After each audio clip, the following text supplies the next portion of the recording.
28 July 2020, and today I want to feature a story that came out in today's Herald newspaper, and it's with regard to a residential stands scandal that has implicated Nelson Chamisa in Harare, including also his top officials such as Charlton Wende and their close friends like Denford Ngadzwore. So this scandal is revealing the level of corruption in MDC-run councils, and I think corruption should be condemned everywhere. It doesn't matter if it's in ZANU-PF or if it's in MDC. If people are corrupt, public officials are corrupt, then they don't do their work. They spend more time dealing and making plans for their own personal gain instead of working for the public that voted them into power. So far, according to this report in the Herald, about 12 council officials have been arrested. And this includes the mayor, the surveyors, and a former director of housing. So when these people were arrested, it was also found during the search of the evidence that other people from the MDC alliance are implicated, including Nelson Chamisa, who got a residential stand in Gunhill, his brother Stamin Chamisa, who got a stand, I think it is in Westgate, and he had another stand in Sunningdale, which he sold, and apparently the second stand was on a tennis court. Then let's look at the other officials that were arrested. So we had the mayor, Herbert Gomba, Human Resources Director, Matthew Marara, Town Planner, Samuel Nyabeze, and then the surveyor, Munyaradzi Boa. So these are the people that have been arrested. And I understand that someone like Matthew Marara was involved a lot in this tense, to the extent that they're charging him for 1 million, and I think 1 million and 1.2 million in the amount of stands that is implicated in the fraud.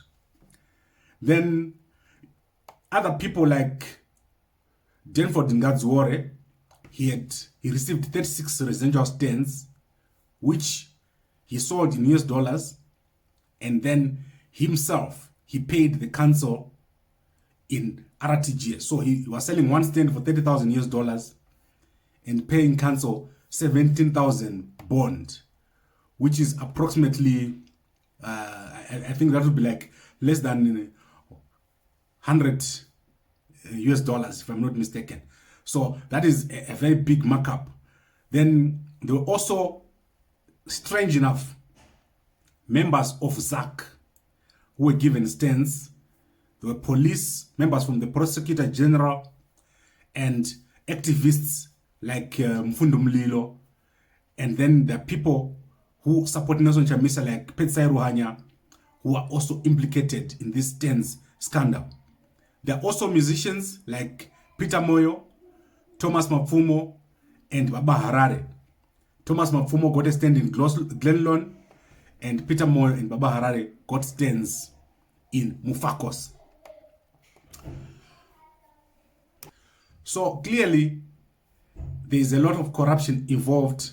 There are a lot of different parties involved. It's not just only MDC officials, but it's becoming a culture of corruption. Not only in Harare, but in Bulawayo, in Chitungwiza. There are problems with the way town planning is being done, with the way services are being rendered, because money that is supposed to go to councils is ending up in the hands or in the pockets of individuals who are politically connected. The problem is that poor people that have been on the waiting list for a long time end up not getting houses. And so imagine someone who doesn't have US dollars. They've been sitting on the waiting list and they keep being jumped, which means they never get a house. Similarly, if that money that they are paying each other in US dollars had gone to council, You would have had a road, you would have fixed pipes, you would have built a school. There are many things that we can do. So corruption must be condemned, and the MDC needs to fix this issue. We can't have a situation where ZANU-PF and MDC are now equal in terms of corruption. That's not right. You can't say because ZANU-PF is corrupt, then we can also be corrupt. The MDC should run these councils properly.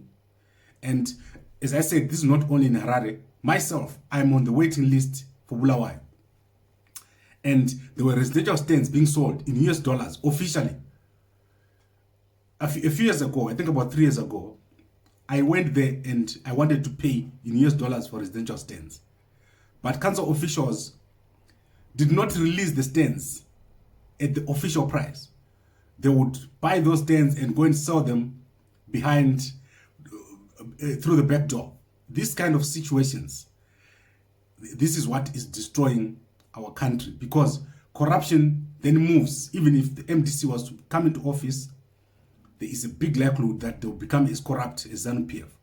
And in a corrupt country, there will be no development, because corruption is worse than sanctions.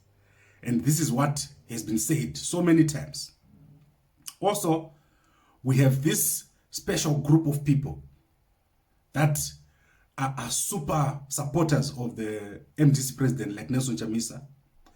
And yet, behind the scenes, they are very corrupt people. For example, if you look at Denford Ngadzwore, a very corrupt person who has 36 residential stands. Not only that, he forged an O-level certificate at one of the universities in Zimbabwe, which is widely reported. And yet, no action was taken by the party against such a person.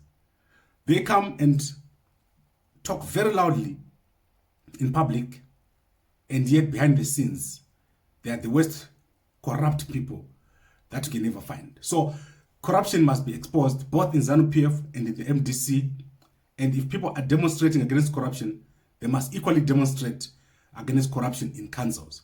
There's no clean corruption, there's no good corruption. All corruption is bad. So this was my feature today for this story that is in the Herald. If you go to the Herald, you'll find this story. It is very prominent, and as I said, there will be many, many court cases coming up regarding these scandals of residential stands. But what I see happening is Nelson Chamisa, if indeed he got that residential stand in Gunhill, he's probably going to face arrest if he was not on the waiting list and if he did not pay for it. What I suspect is going to happen is what happens on 31st of July is going to play a big part. As politicians, you know how these guys behave. I suspect that this issue is coming out now. It's linked to the 31 July protest against corruption. So people are trying to show that you are even corrupt yourself if you can do such a thing. So very, very interesting. And you can go and read the full story at the Herald website. Thank you very much for watching.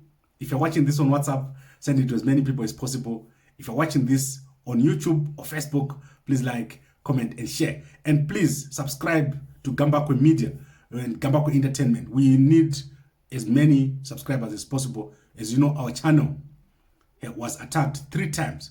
So we lost all our subscribers and are building again from scratch. Thank you very much for watching.